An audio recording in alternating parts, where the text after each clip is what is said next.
Hi everyone, and welcome to episode 4 of the Final Fantasy XIII discussion. Today we're going to be talking about exploration, field map design, and linearity in Final Fantasy XIII. But before we get into that, I first want to respond to a lot of the great feedback that I got on the last video, answering some of my questions. So if you want to skip ahead to the discussion on map design and exploration, go ahead and click right up there. Don't click on that. Go to that timestamp. I said that last time too, it's a bit confusing. Go to that time code and then you'll be able to skip right ahead to that. But before we do that, let's go ahead and take a look at some of the things I had questions on in the last video and let you guys know what the answers were that I thought were satisfactory. So let's start with the ending cutscene here. There were two things in particular that I was really struggling with. There was a lot of things I talked about, but I just want to focus on the really big ones that really mattered to me. The first one was, why did the party decide to kill Orphan when they had been basically trying to avoid that the whole game, because they knew that killing Orphan would destroy Cocoon? That was the one most major question I had. Another one was, why did Fang decide to attack Vanille in this moment? Again, not the biggest problem, but it did seem very weird to me. And then there were a couple of questions about the lore that I had in terms of Boonavels, and why did he decide to go to sleep, and why did he create Etro in the exact same image as Mwyn, and some things like that. Those latter ones aren't as important or as pertinent to the story of Final Fantasy XIII itself in order to understand it, so I'm going to focus on these ones first. So these final cutscenes here. The party comes back after being turned into Seath.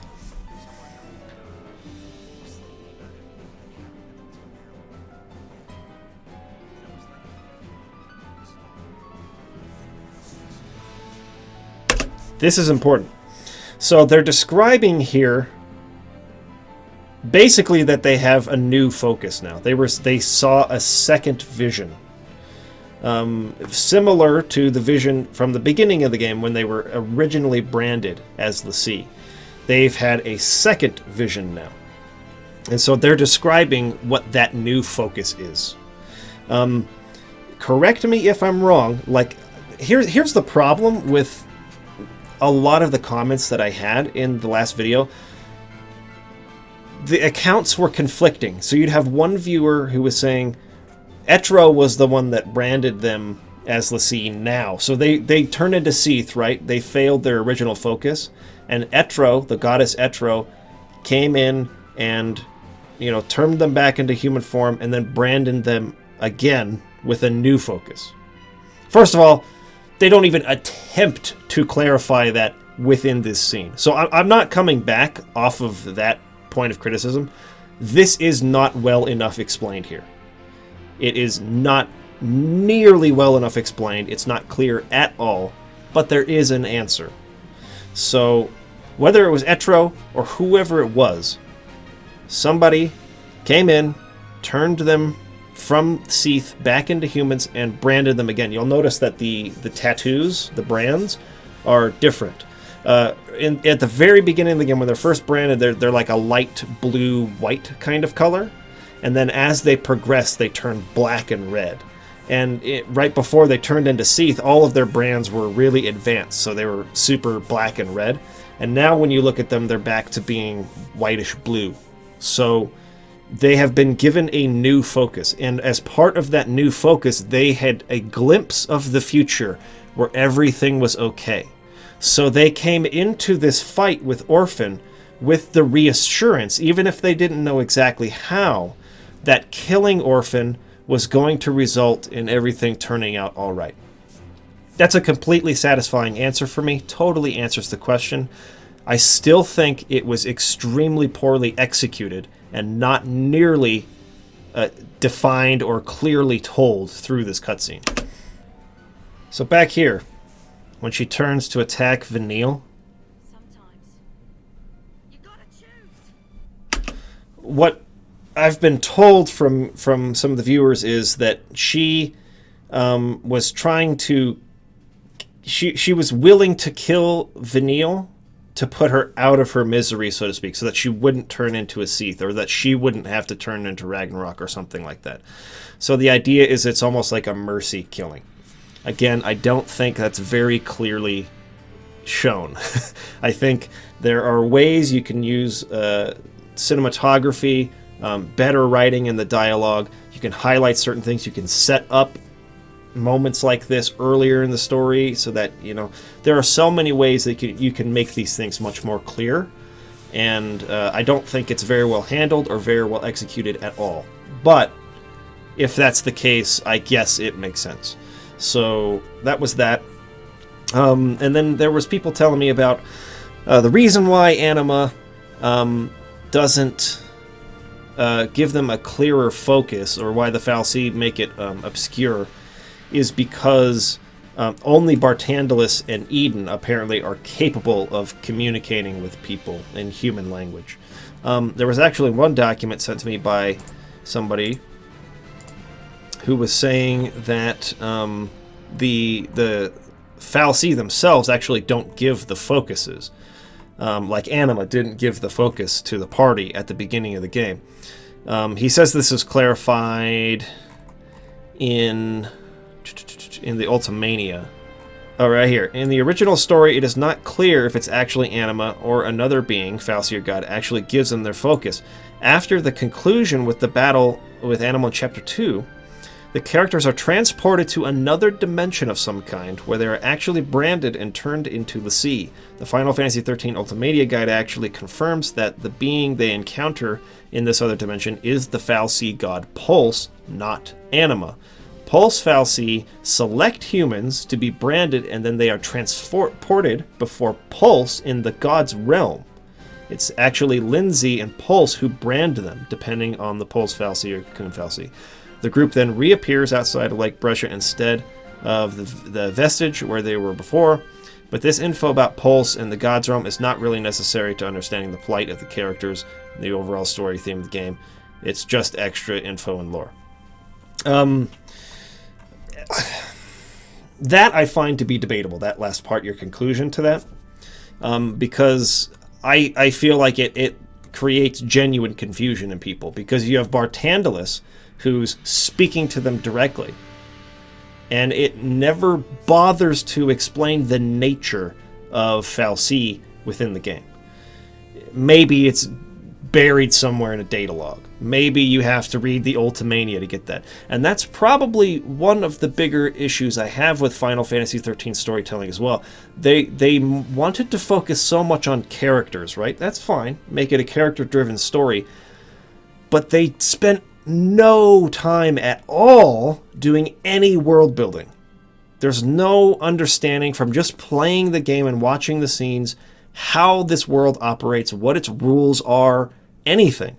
You have to dig through data logs to get that, and even then, it's not all there. It's in an Ultimania, it's in sequels, and I think it's so important to spend time setting up your world and describing what the rules are and how it operates so that you can avoid confusion like I had. Why is Barthandelus speaking normally directly and Anima is not? That needs to be explained in the game, in my opinion. And so, yeah, I think, again, it's a matter of execution. I think that the conclusion I'm coming to more and more and more as this discussion series goes on is that 13's ideas are fine. There are explanations to most things I have questions about, but they're just not properly explained within the game itself. You gotta read a data log, you gotta read the Ultimania, you gotta play a sequel, or whatever. And the reason why I feel confident enough to say that is because of how much conflicting information I received in the comments. You have one guy saying that Pulse, I believe you also confirmed that here, Pulse is the god, the maker, that the fal'Cie want to bring back in Final Fantasy XIII. You have another person saying it's Bunavels. You have another person saying it's Mwyn. You have another person saying it's Lindsay. You know, another person saying something different. It's Etro. Like, I literally got all of them. You had one person saying it was Mwyn, one person saying it was Bulvanels, another person saying Pulse and Lindsay, and then another person saying Etro. It's literally every single one of them. This is not a clearly defined piece of lore. And there's much confusion even amongst people who defend the game and love it. It's not clear in people's minds. So it's an execution principle. So that's basically what I was coming around to. Anyways, just wanted to make sure I put that out there. There were some good answers to my questions. Oh, another one about whether Booneville's why he goes to sleep. As this person was suggesting, it's not made very clear why, but maybe insinuated that he just wants to go to sleep until they've discovered where the gate to the unseen realm is. He just doesn't want to have to wait until it happens. He sends other people off to do it and then goes to sleep so he can just wake up and go. That puts him in a position of being like a pretty lazy or arrogant god figure. But I had someone else who said, well, he has to rest because he tried to get to the unseen realm and it drained his powers. I have no idea. There's not a lot of sources people are providing for this. Of all the people who did, though, Dude McGuy, the guy who wrote these things that I'm looking at here, he provided sources for most of the stuff that he was talking about. So anyways, I just wanted to put that out there. Thank you for reaching out, trying to answer my questions. I feel like I have the satisfactory and correct canon answers to those questions now, but I did also want to point out that so many people were confused about these things themselves. Even if they felt very sure of it, they spoke as if they knew what they were saying, and they didn't. It was conflicting with other people's, ideas about what was supposed to be going on. So let's get into today's topic. We're going to talk about linearity. We're going to talk about field map design. We're going to talk about exploration in Final Fantasy XIII. This is a very hot topic, very hotly contested, sort of a aspect of the game, and very heavily criticized. Now, we're going to start out by watching a segment of this video here. It's called Final Fantasy X versus Final Fantasy XIII, 2 linear games, 2 outcomes, design document. This is by, if you see right above my head, a channel called Warbot. I suggest that you go and watch the entire video on your own time. It is very, very good, very well presented, and he makes a lot of very good points. I'm specifically going to focus on the next 2 minutes or so of what happens here, and that's where I'm going to kind of start the conversation from. So let's go ahead and let's watch this. Now let's get into the environmental design for both games. Both have very linear maps. Just go from here to here. But there's more to it than that. Final Fantasy X does 4 key things that help distract from its own linearity: pacing, level gimmicks, pit stops, and secret items. The pacing is quick. The areas in FF10 are only about 2 or 3 screens long. You move on to the next locale before an area outstays its welcome. Many areas have unique gimmicks or minigames: dodging lightning, riding chocobos, blitzball. In all fairness, lightning dodging and butterfly collecting and some of the stuff he's talking about are some of the most atrocious minigames in the entire Final Fantasy series. All the chocobo stuff in FF10 is god-awful. So the premise of what he's talking about I agree with, even though I think... Anyways, you know what I mean. Solving puzzles in the Cloister of Trials, or navigating a maze. Most areas have pit stops, small shops or other locations where you can learn about side plots and supporting characters. The Old Sage Machen tells you about the history of Spira.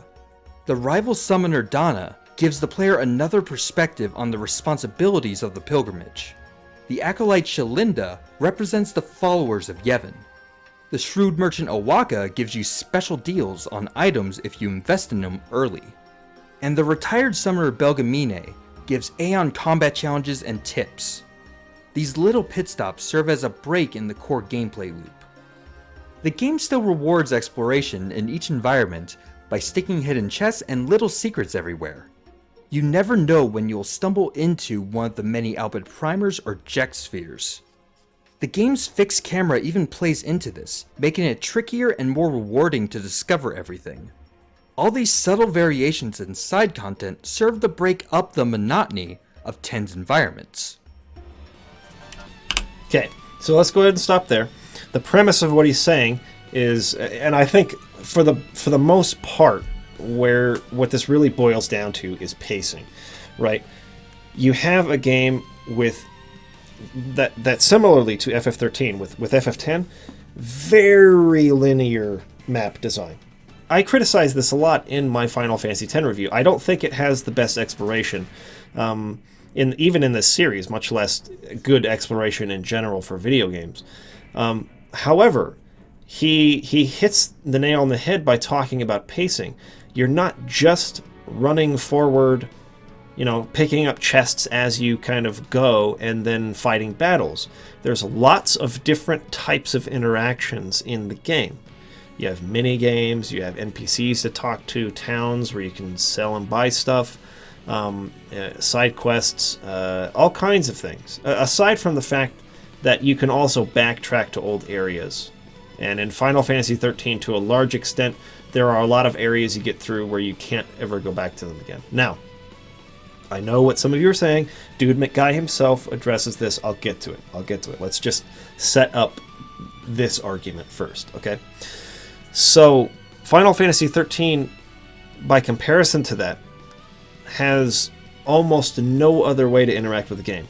And he'll actually address that here too. Let's go ahead and watch the rest. Most of FF13's environments are like the Mi'ihen High Road in FF10, minus the NPCs, pit stops, and triple the length. Areas like the 5th arc in Chapter 10 just seem to go on and... My goodness, does this particular criticism resonate with me. This area, the 5th arc, for the patrons who were with me as I was playing through the game will attest to how frustrated I got by the length of this dungeon. It was way too long. Way too long. It was absolutely unnecessarily long. And actually, I believe that's the case in many areas in FF13 in the latter half of the game. In the early part of the game, Chapter 1, 2, 3, 4, 5, maybe all the way up through like Chapter 6-ish, like, they're good lengths. That's about the length that I would feel is right for a very linear game design like this. But they start to get just agonizingly long, and they feel a lot like padding rather than being like engaging level design, if that makes sense. And on and on. Move forward, fight. Move forward, fight. Cutscene. Cocoon's enemies. Move forward and fight. There are a couple gimmicks in Chapter 4 and 6, but they're the exception, and they're pretty short anyway. Treasure chests are very rarely hidden. They're almost always placed at the end of a short branching path with an enemy guarding it. I know it's a cliche. At the end of some sort of very short branching dead end path, there's the chest, then you go back to the main road again. Absolutely. At this point, but these environments really are mostly just fancy hallways.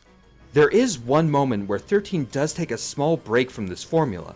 It happens in Chapter 7 when you reach Hope's house and he reunites with his father. Every character gets to literally take a break and have some interesting conversations. It's a nice tonal shift, and the game really could have used more of them to break up the gameplay. Absolutely agree with that point. You almost get another one at the start of Chapter 8 in the amusement park Nautilus, which is basically a stand-in for FF7's Golden Saucer. This perfect opportunity for mixing up the gameplay is completely wasted. The whole area is just another giant hallway that just happens to have a few NPCs that only talk to you as you pass them by. The area would have been much better with 2 or 3 simple mini-games. This little mini-game with trying to find the little chocobo was a freaking massive waste of time. Not engaging, not fun, and was a bad example of how to try to mix up gameplay in a very strictly linear design like this. I think that's as far as we need to go with that. We get the idea of what he's trying to say. Essentially, the game has areas and dungeons that are way too long with almost nothing to break up the pacing of the gameplay, which is run forward, fight, run forward, fight, run forward, fight, run forward, fight. I do not care how good your battle system is. At some point, it's going to get repetitive. You're going to find a tactic that works for you, or you're going to be doing it so much that you've mastered it, and it will become boring if all you're doing for hours on end is run, fight, run, fight, run, fight, run, fight, run, fight. I don't care. I don't care how good the battle system is. We're going to talk about the battle system in the next episode, which I actually think is pretty good. I don't think it's a bad battle system. It's a little simplistic, which doesn't help with this game's linearity being such an issue. And let me actually stop there for a second.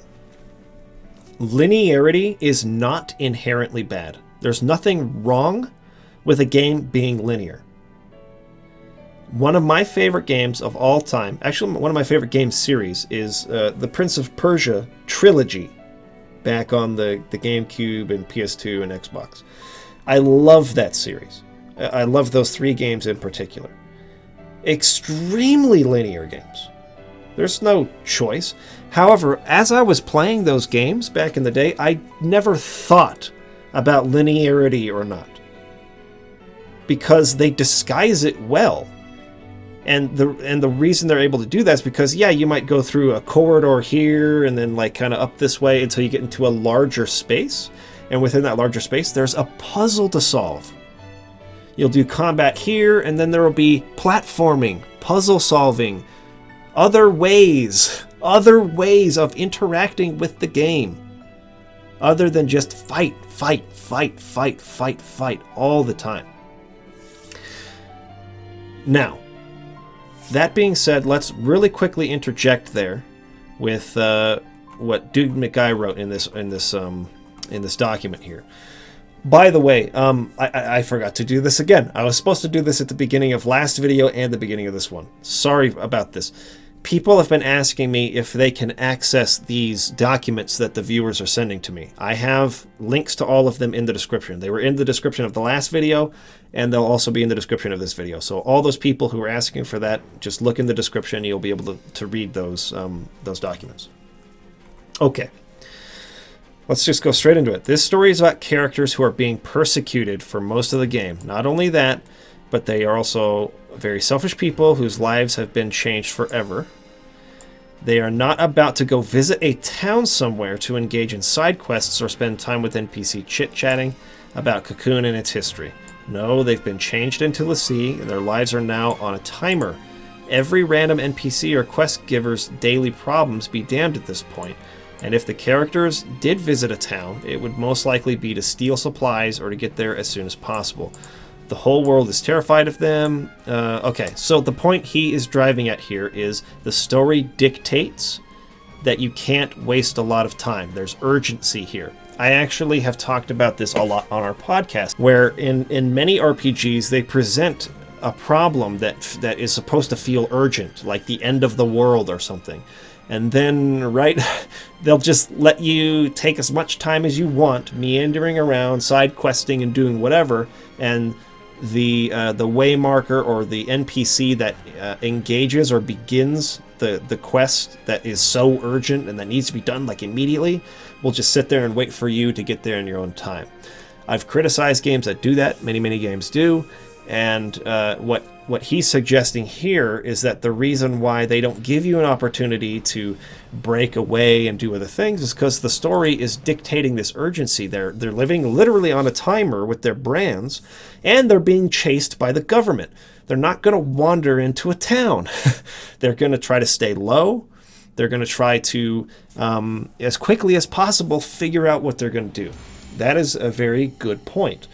And additionally to that, that's actually one of my biggest criticisms of Final Fantasy XV, is that it has a story that dictates this kind of urgency, but it lets you just put it off indefinitely to kind of side quest and do whatever else you want to do.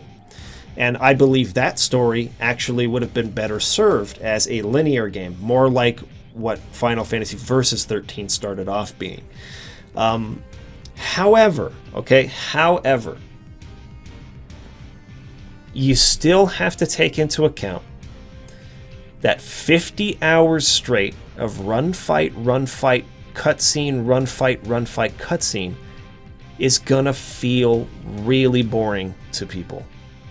you've got to, one, condense that. If that's all it's going to be, and you're going to say there's a story reason for it, we don't have time to break. Go, go, go, go, go. You're on a time limit. That's the story, right? You're being chased down. No time to mess around. That story shouldn't be 50 hours long, in my opinion. The areas shouldn't take you hours to get through. The fifth arc, there was that other tower. What was that called? After you leave the more open area and Pulse, there's that tower you go up. I forget the name of it. That was way too long. A lot of the areas are just way, way, way too long, if that's all it's going to be. They definitely could have still implemented puzzle solving, for instance.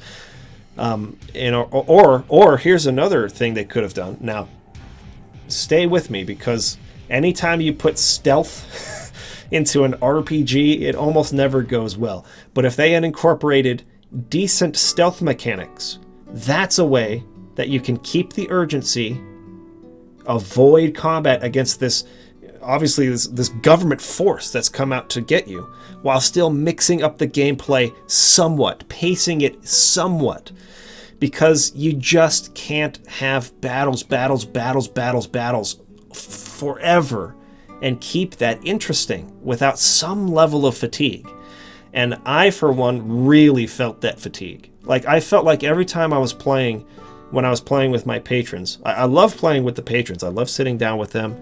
I love talking about the game. I love interacting with them. But I was getting fatigued badly by this game.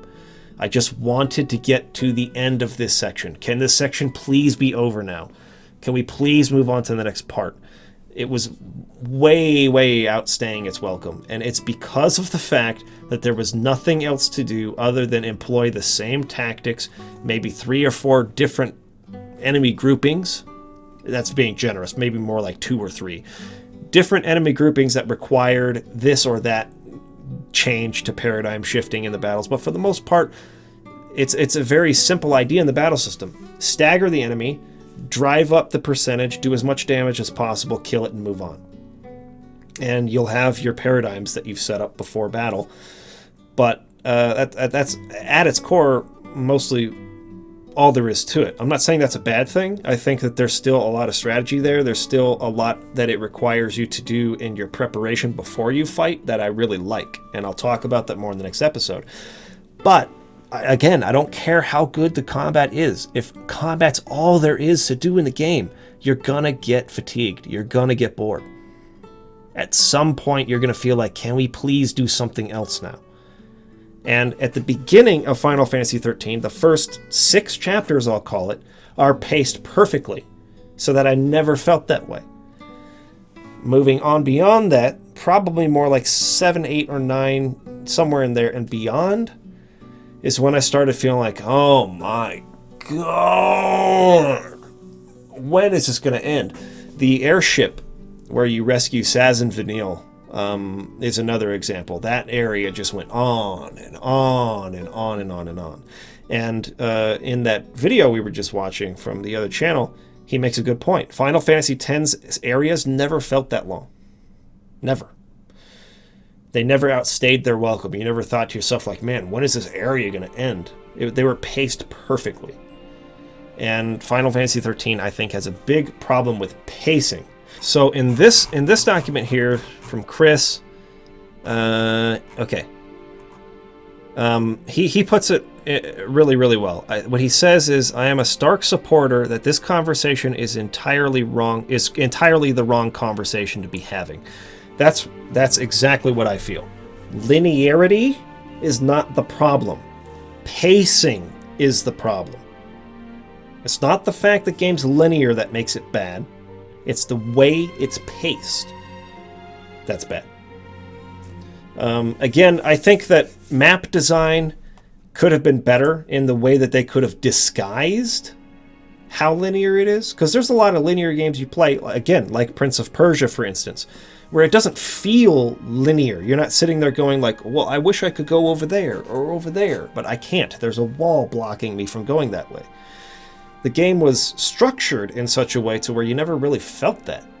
You were more thinking about how do I get up to that place in the environment to hit that switch to open this door or whatever. You're trying to figure out the puzzle. You're thinking about the mechanics. You're thinking about what to do, not about what you can't do. And I think that Final Fantasy XIII's map design could have been probably altered, or there are probably creative ways they could have made it seem less like a straight hallway in front of you while keeping it fairly linear, because it needed to be so, both for the story and for the hardware they're working with the limitations and the graphical fidelity they were going for. But I don't think linearity is the problem. The problem is the pacing. It just takes way too long to get through certain areas, and there's not enough variety in the gameplay. Now, very good point to bring up. Having towns, NPCs, and side quests, and that sort of thing probably isn't the appropriate choice in how you break up the linearity. I think stealth sections, some puzzle solving, and things like that would probably be better choices in terms of ways to break it up. And to be honest, just shortening the length of some of these dungeons, which were just absurdly long. Way too long for its own good. Felt like padding, didn't feel engaging at all. And that's what I think the real problem is with it. Because again, I've played tons of linear games in my life. Most of the Final Fantasy games are extremely linear games, but you don't sit there and think about how linear they are, because the game is paced in such a way to where you're